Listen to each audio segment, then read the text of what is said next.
नमस्कार। India debate में आप सबका स्वागत है। मैं हूं आशुतोष पाठक। मैंने कल भी आपको बात बताई थी कि सुप्रीम कोर्ट में बड़ी खलबली मच रही है। सुप्रीम कोर्ट में खलबली क्यों मच रही है और हर दिन खलबली मच रही है। आज फिर एक बड़ा धमाका चीफ जस्टिस सूर्यकांत ने कर दिया है। कहा यह सब चलने वाला नहीं है जो आप चला रहे हैं ना। क्या चलने वाला नहीं है? ये लच्छेदार अंग्रेजी में आप वर्डिक्ट देते हैं, लोगों को समझ में नहीं आता है। सिंपल सरल भाषा में कोशिश करिए कि आप अपना निर्णय लिखें ताकि लोग उसको समझ सकें। सरल भाषा में भी आप बड़े बड़े बड़े दर्शन की बात कर सकते हैं। इसके लिए डिक्शनरी से कड़े शब्दों को ढूंढ करके उसमें लिखने की आवश्यकता नहीं है। अपना पांडित्य, अपना दर्शन आप सरल भाषा में भी कर सकते हैं। लच्छेदार भाषाओं का कोई की जरूरत नहीं है। Number one. नंबर टू, रोज रोज जस्टिस सूर्यकांत एक एक नया नया संदेश दे रहे हैं। तो आज मैं सीधे सुप्रीम कोर्ट चलता हूं और सुप्रीम कोर्ट से हमारे साथ जुड़ रहे हैं जाने माने लॉयर उमेश शर्मा जी। बहुत बहुत स्वागत है उमेश जी आपका। हमें मालूम है कि अभी आप सुप्रीम कोर्ट परिसर में ही मौजूद हैं, तो जी वहां की जो गर्मी है वो जरा हमारे दर्शक को बताइए। लगातार जस्टिस सूर्यकांत जी लगातार एक के बाद एक निर्देश दे रहे हैं, एक के बाद एक ऑब्जर्वेशन दे रहे हैं। इसका क्या असर हो रहा है आपकी महान जुडिशरी पर?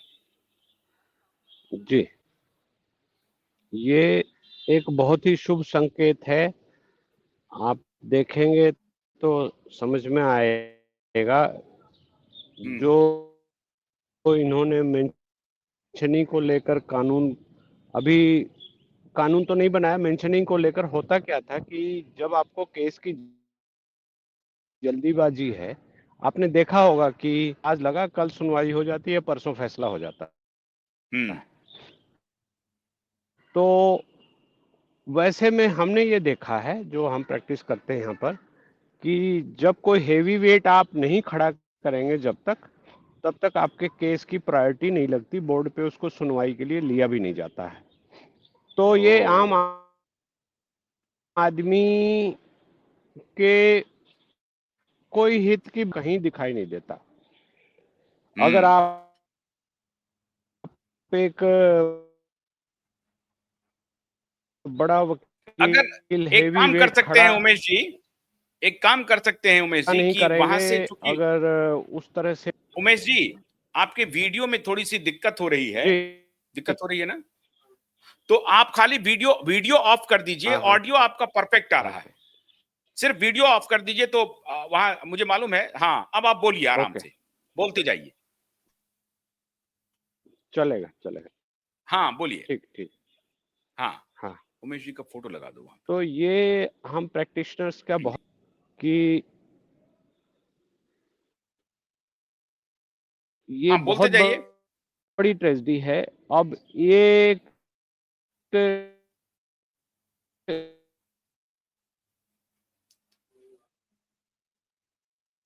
छोटा सा उदाहरण है जो अभी इन्होंने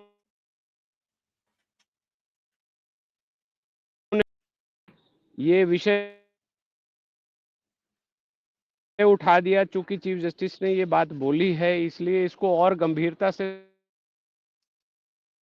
समझने की कोशिश कीजिए। हम लोग लगातार कई भारतीय भाषा की भारत कोर्ट प्रोसीडिंग्स करते हैं, ऐसा संवैधानिक प्रावधान।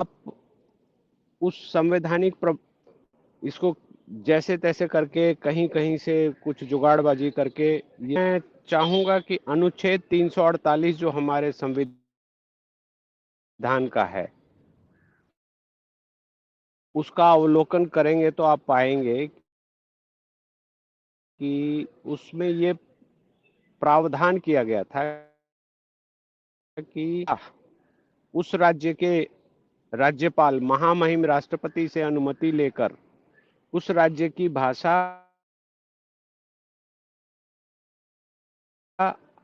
उच्च न्यायालय के लिए कर सकते हैं। जो सबॉर्डिनेट जुडिशरी न्यायपालिका प्रावधान है, सीपीसी में भी प्रावधान स्थान था और सीआरपीसी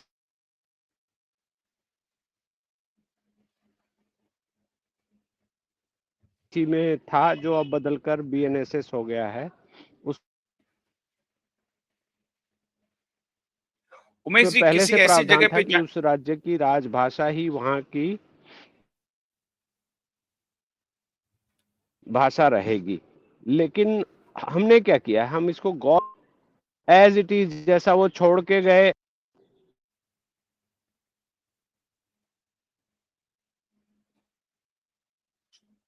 उमेश जी, आपका कहीं आप एक कई ऐसे जगह पे जा सकते हैं जहां इंटरनेट की कनेक्टिविटी हो? जा सकते हैं कहीं पे? उमेश जी, आपको हमारी आवाज आ रही है? अगर किसी ऐसे जगह पे चले जाएं जहां थोड़ी कनेक्टिविटी हो, तो ठीक है, दोबारा हम उमेश जी से जुड़ते हैं। लेकिन उमेश जी एक बहुत इंपॉर्टेंट बात कह रहे थे कि आजादी के बाद हम लोगों ने एक प्रकार से तय किया कि जिन जिन जिन राज्यों में हमारे हाई कोर्ट्स होंगे, उन हाई कोर्ट्स में उन उस राज्य की जो भाषा है, जो एक प्रकार से वहां की राजभाषा है, उन भाषाओं में वहां पे हम हियरिंग चला सकते हैं, वहां पे हम सुनवाई कर सकते हैं, वहां पे वकील दलील दे सकते हैं और जज साहब को सुनना पड़ेगा। ये एक प्रकार से एक प्रचलित करने की कोशिश की गई। आज जस्टिस सूर्यकांत के बारे में जरा सा आप जानिए, क्यों जस्टिस सूर्यकांत के आने से पूरी कोर्ट में और स्टेट के हाई कोर्ट में हलचल मची हुई है। हम आजादी के बाद सुप्रीम कोर्ट तो न्याय का मंदिर बना, लेकिन एक गुलामी की भाषा के तहत हम गुलाम बने रहे और गुलाम मानसिकता से आज भी जाने जाते हैं। सीजेआई सूर्यकांत फर्स्ट जनरेशन जज हैं। इनके पिताजी जज नहीं थे, इनके दादाजी जज नहीं थे। तो ये पहली जनरेशन अपने परिवार में साधारण हिसार से इन्होंने पढ़ाई की, हरियाणा के साधारण जिले से इन्होंने पढ़ाई की, वहीं से इन्होंने कानून की शिक्षा ली, पंजाब हरियाणा कोर्ट में प्रैक्टिस किया, फिर यहाँ पर स्टैंडिंग काउंसिल बने, फिर वहां से एलिवेट हुए, फिर वहां जज बने, फिर वहां से अपने मेहनत से फिर ये सुप्रीम कोर्ट आए। तो ये कोई हार्वर्ड से पढ़ के नहीं आए, ये कोई कैम्ब्रिज से भी पढ़ के नहीं आए, ये कोई ऑक्सफोर्ड से पढ़ के नहीं आए। तो लुकडाउन करने की एक चलन शुरू हो गई। चूंकि ये हार्वर्डियन नहीं है, इसलिए इनके ऊपर तो कुछ भी, अरे ये हिसार से आ गए, ये क्या बोलेंगे ये।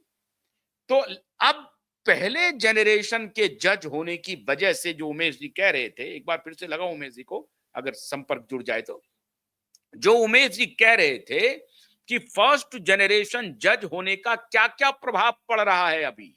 पहला, इन्होंने कहा कि कॉलेजियम की जो प्रणाली है हमारे यहां, उसमें सुधार अवश्यम भावी है, इनएविटेबल है।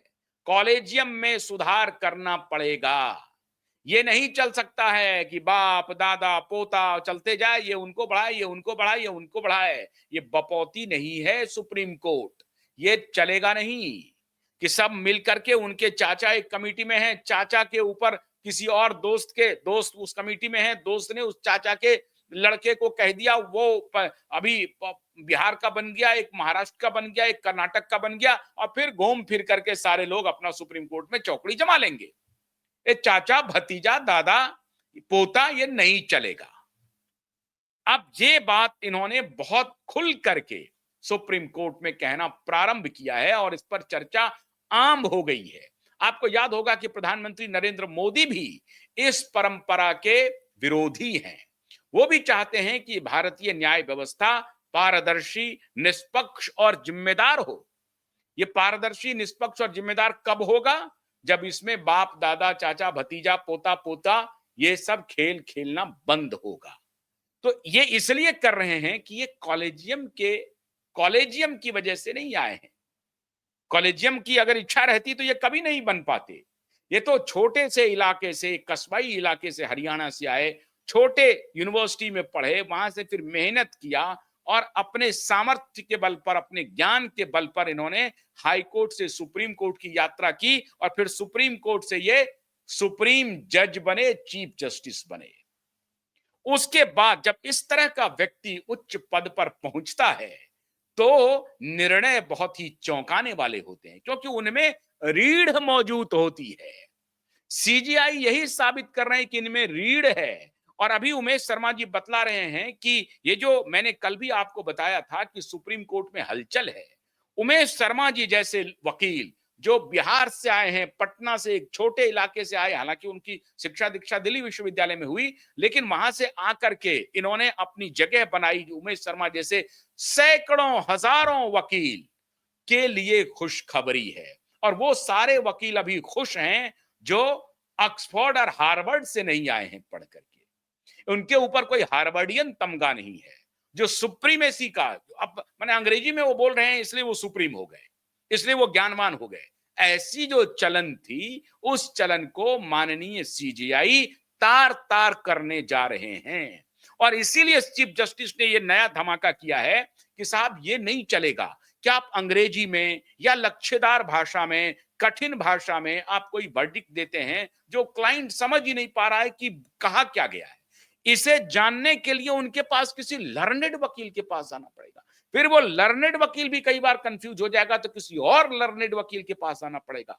ये नहीं चलेगा। चीफ जस्टिस ने कहा कि सामान्य भाषा में, सामान्य शब्दों में, बोलचाल की भाषा में, बोलचाल के शब्दों में, इसका मतलब यह नहीं है कि तोड़ मरोड़ करके आप कर दीजिए, आपकी हिंदी ठीक नहीं हो, आपकी अंग्रेजी ठीक नहीं हो, लेकिन सरल अंग्रेजी लिखिए, सरल हिंदी लिखिए, सरल भारतीय भाषाओं में भी आप वर्डिक्ट दे सकते हैं, कोई दिक्कत नहीं, आपत्ति नहीं है। उसका भाषांतरण हो सकता है, उसका ट्रांसलेशन हो सकता है, रूपांतरण हो सकता है, सब कुछ हो सकता है। लेकिन ये अब चलने वाला नहीं है कि आप लच्छेदार भाषा में लिखते रहिए और अपनी हेजिमनी को, अपना प्रभुत्व सिर्फ इस आधार पर बहाल रखिए कि आप बड़े अच्छे अच्छे शब्दों का इस्तेमाल करते हैं। सर्वसाधारण के लिए भाषा ऐसी हो जो सर्वसाधारण समझ जाए। तो सर्वसाधारण फ्रेम में आ गया है चीफ जस्टिस ऑफ इंडिया के, और उनके हर पहलू पर चीफ जस्टिस ऑफ इंडिया चर्चा कर रहे हैं। 2 दिन पहले उन्होंने कहा कि साहब ये नहीं चलेगा कि अमीर लोग, अमीरों के वकील खड़े हो जाएं और 2-2 घंटे, 3-3 घंटे तक बहस करें और जो गरीब जिनका कोई माए बाप नहीं है उसका केस सुना ना जाए। ये नहीं चलेगा। सर्वसाधारण फिर आ गया, कॉमन मैन फिर आ गया। जो जो ऐसे वादी जिनको की इतनी औकात नहीं है कि बड़े महंगे वकील रख सकें, उनको ये केंद्र में ले आए। फरियादी, ऐसे फरियादी जिनकी फरियाद सुनने के लिए या सुनाने के लिए कोई बड़े वकील उनके पास नहीं जाते हैं, उनको भी ये केंद्र में ले आए। तो अब सीजेआई ने उस दिन कहा कि नहीं, जो कॉमन मैन है, जो साधारण व्यक्ति है, साधारण व्यक्ति को भी सुप्रीम कोर्ट में वही तवज्जो मिलेगा जो वोडाफोन के वकील को मिलता है, रिलायंस और अडानी के वकील को मिलता है। सर्वसाधारण को भी वही रेस्पेक्ट मिलेगा जो बड़ी बड़ी कंपनियों के वकीलों को मिलता है। साफ कह दिया। फिर उन्होंने कहा कि कॉलेजियम पर, इस कॉलेजियम परंपरा, ये जो बाप बेटा भतीजा, उसको ठीक करना पड़ेगा। फिर उन्होंने कहा कि नहीं, साधारण शब्दों में साधारण भाषा का प्रयोग करते हुए वर्डिक्ट लिखिए, इन्होंने कह दिया। उसके बाद इन्होंने कहा कि सामान्य लोगों के खिलाफ जो एट्रोसिटीज है, महिलाओं के खिलाफ जो एट्रोसिटीज है, देश भर के रजिस्ट्रार से कहा कि सारे डिटेल भेजिए। और खास तौर से आपने देखा होगा रोहिणी कोर्ट में जब 16 साल तक एक एसिड अटैक का मामला लटका हुआ था, उसको नजीर बना करके चीफ जस्टिस ऑफ इंडिया ने कुठाराघात किया और एकदम से ठोक दिया कि साहब ये नहीं चलेगा। जहां जहां जिस जिस अदालत में एसिड अटैक के कितने मामले हैं, वो छोटी घटना नहीं है, बहुत गंभीर घटना है। एसिड अटैक का मतलब है कि एक समाज में लड़कियों, महिलाओं की क्या स्थिति है, उनके लिए रूल ऑफ लॉ कैसा फंक्शनल है, ये दिखलाता है, ये दर्शाता है। और अगर एसिड अटैकर्स को सजा नहीं मिली है और वो 16 साल से घूम रहा है, इसका मतलब है कि उस समाज विशेष में रूल ऑफ लॉ फॉलो नहीं हो रहा है, उस समाज विशेष में बेटियों और महिलाओं की स्थिति दुरुस्त नहीं है, जिसको लेकर के स्वयं अंबेडकर ने कहा था कि एक समाज के विकसित होने का मानदंड, बड़े बड़े फिलोसोफर, गांधी ले लीजिए, नेहरू ले लीजिए, सबने यही कहा, एक समाज के विकसित होने का मानदंड यही होना चाहिए कि उस समाज में महिलाओं और बेटियों की स्थिति क्या है, वो कितनी सुरक्षित महसूस कर रही हैं, तब ये माना जाएगा कि वो समाज विकसित है।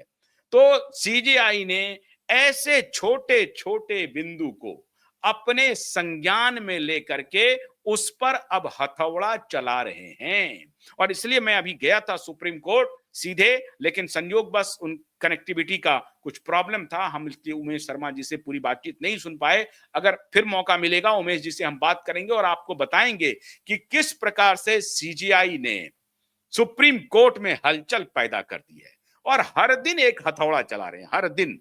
अब आप कल्पना कीजिए, ये 2 साल तक अभी चीफ जस्टिस भ्रष्टाचारियों की छाती पर मूंग दलने वाले हैं, और भ्रष्टाचारी वकील भ्रष्टाचारी जज के छाती पर मूंग दलने वाले हैं। भ्रष्टाचारी जज होशियार हो जाइए। इसलिए दिल्ली से मुंबई तक और कर्नाटक से अरुणाचल तक जितने जहां तमाम लोग हैं वो सतर्क हो जाएं।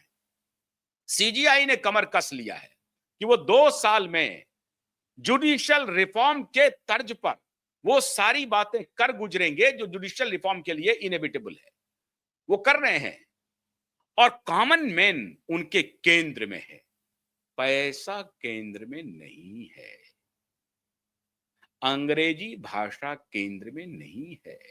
ये बड़े बड़े वकील इसलिए बड़े हो रहे थे क्योंकि भाषा अंग्रेजी बोलते थे, दिमाग संकुचित है, तर्क उनके बहुत शानदार नहीं है, लेकिन चूंकि वो अंग्रेजी भाषा में दे रहे हैं तो बेचारे हिंदी वाले, कन्नड़ वाले, उड़िया वाले, तेलुगु वाले, तमिल वाले, बांग्ला वाले, मराठी वाले चुपचाप सुन रहे हैं कि बात पता नहीं क्या कौन सी बात बोल रहे हैं, ये कितनी महान बात बोल रहे हैं। कोई महान बात नहीं बोल रहे हैं, वो वही बात बोल रहे हैं जो कन्नड़ में बोला जा सकता है, उड़िया में बोला जा सकता है, लेकिन वो अंग्रेजी में बोल रहे हैं तो उनको लग रहा है कि बड़े विद्वान वकील हैं, आ गए हैं, बड़ी विद्वता इनकी है, इनकी वाणी में बड़ी विद्वता है, इनके तर्क में बड़ा दम है। ऐसा कुछ भी नहीं है।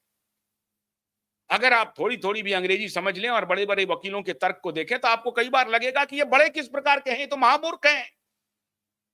और मैं कई महामूर्ख वकीलों की आपको मैं, अगर अब तो हियरिंग लाइव हो रहा है, हियरिंग लाइव हो रहा है, आपको समझ में आ जाएगा कि ये वकील साहब देखिए पैसा खा करके अनलॉफुल बात अभी जज साहब के सामने पेश कर रहे हैं, और फिर आपको जज साहब में भी दिखाई पड़ जाएगा कि कौन सा जज कहीं इधर उधर माल लेकर के चपत करने के चक्कर में है, आपको पता चल जाएगा। इसीलिए तो लाइव, और इसलिए मैं जस्टिस चंद्रचूड़ की इस मामले में तारीफ करना चाहूंगा कि जस्टिस चंद्रचूड़ ने कहा था, एक व्यक्ति रिकॉर्ड कर रहा था मोबाइल से तो कहा कि नहीं आप नहीं कर सकते, बोला नहीं, nothing is personal in the court, anyone can record it, ये न्याय का मंदिर है साहब, इसमें पर्सनल क्या है, यहां तो जो कुछ भी हियरिंग हो रही है पब्लिक का है, ये पब्लिक में जाना चाहिए, what is wrong in this, that was good intention of माननीय चंद्रचूड़ जी, तो उसमें कोई दिक्कत नहीं है। तो अदालत में कोई पर्सनल नहीं है। हाँ, अगर क्लाइंट कहे कि ये हमारी जो हियरिंग हो रही है इसको पब्लिक ना किया जाए, इससे हमारे जीवन पर कुछ असर पड़ेगा, तो कोर्ट इसके बारे में संज्ञान ले सकता है, ले सकता है। अगर क्लाइंट की ऐसी इच्छा है, कौन सा क्लाइंट कहेगा साहब, कोई नहीं कहेगा। क्लाइंट तो चाहेगा पूरी दुनिया देखे कि हमारे साथ न्याय हो रहा है या नहीं हो रहा है, कहीं जज तो मिले हुए नहीं है, कहीं वकील तो मिले हुए नहीं है, ये फिक्स मैच मैच तो नहीं चल रहा है। कल एक फिक्स मैच के बारे में बड़ा खुलासा करने जा रहा हूं, कल नहीं, मतलब फ्राइडे को, शुक्रवार को। शुक्रवार को एक फिक्स मैच कैसे चलता है अदालत में, क्या क्या चल रहा है, और सनद रहे ये मुंबई हाई कोर्ट का ही मामला है, मुंबई हाई कोर्ट का। सबने जब सर पे कफन बांध लिया है तो सबसे जरूरी है कि हम जुडिशरी पर चर्चा क्यों कर रहे हैं।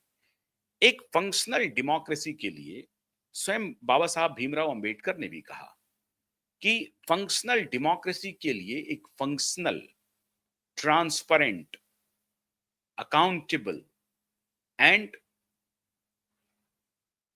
अनकंप्रोमाइजिंग जुडिशरी जो है वो बहुत जरूरी है। And then the rule of law will be protected until unless there is no transparent, honest, and accountable judiciary. Rule of law will not be protected because the judiciary is the real custodian of rule of law. और ये rule of law सिर्फ rule of law नहीं है, किसी भी functional democracy के लिए, जनतंत्र के लिए कानून का राज बहुत जरूरी है। अगर आप सब कुछ गैर कानूनी करने लगे, इसका मतलब है कि वहां किसी एक व्यक्ति, किसी एक विचार, किसी एक संगठन की चल रही है, सर्वसाधारण की नहीं चल रही है, आम जनों की नहीं चल रही है, वहां अनदेखी हो रही है, किसी का ह्यूमन राइट उल्लंघन हो रहा है, किसी का फंडामेंटल राइट उल्लंघन हो रहा है। और ह्यूमन राइट, फंडामेंटल राइट अगर उल्लंघन हो रहा है, तो फिर उसका मतलब है कि जो भी फंक्शनल डेमोक्रेसी के इंग्रेडिएंट्स हैं in the context of rule of law, तो रूल ऑफ लॉ इसका मतलब है कि वहां फंक्शनल नहीं है। ऐसी परिस्थिति में कोई भी डेमोक्रेसी सरवाइव नहीं कर सकता है। जब रूल ऑफ लॉ होगा तो आपके फंडामेंटल राइट का प्रोटेक्शन है, जब रूल ऑफ लॉ होगा तो आपके ह्यूमन राइट का प्रोटेक्शन है, आपके बाकी सभी राइट्स का प्रोटेक्शन है जो एज ए सिटीजन आपको इंडिविजुअल के बतौर आपका कानून आपको देता है या आपका संविधान आपको देता है। भारत का संविधान एक सिटीजन के रूप में जो राइट्स आपको दिए हुए हैं उसको प्रोटेक्ट करने की जिम्मेदारी जुडिशरी की है। और अगर जुडिशरी ऐसा व्यवहार कर रही है तो समझ लीजिए कि वो डेमोक्रेसी अपने आप में फंक्शनल है, वो डेमोक्रेसी ठीक से काम कर रही है। लब्बो लुआब जस्टिस सूर्यकांत का यही है और इसीलिए वो कॉमन मैन को केंद्र में ला रहे हैं। पैसा केंद्र में नहीं है, बड़े बड़े वकील ये केंद्र में नहीं है, कॉमन मैन केंद्र में है। और चीफ जस्टिस सूर्यकांत ही ये बात क्यों कह रहे हैं, उसके पीछे का कारण है इनका खुद का जो बैकग्राउंड है। जैसा मैंने आपको बताया, एक साधारण जिले से आकर के वहीं पढ़ाई लिखाई करके फिर हाई कोर्ट, फिर सुप्रीम कोर्ट, ये जो इनकी यात्रा है, इस यात्रा में इन्होंने उन बातों को महसूस किया होगा कि एक साधारण वकील साधारण जिले, साधारण कस्बे से उठ करके अगर जज बनता है तो उनको किन किन थपेड़ों से गुजरना पड़ता है।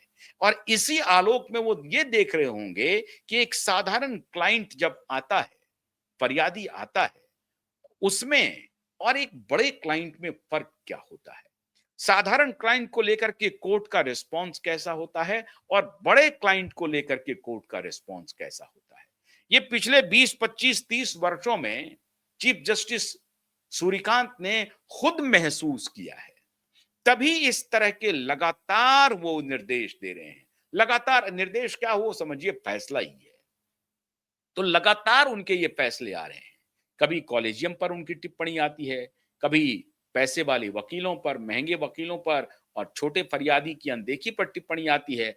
अब उनकी जो नई प्रतिक्रिया है वो ये है कि सरल भाषा में ऑर्डर लिखिए, आदेश को सरल भाषा में लिखिए, या अंग्रेजी में लिखें या हिंदी में लिखें, सरल लिखें ताकि आपका क्लाइंट, जो क्लाइंट समझना चाहता है उस ऑर्डर को, वो भी समझ सके। ऐसा नहीं है कि वकील ही समझे और क्लाइंट नहीं समझ पाए।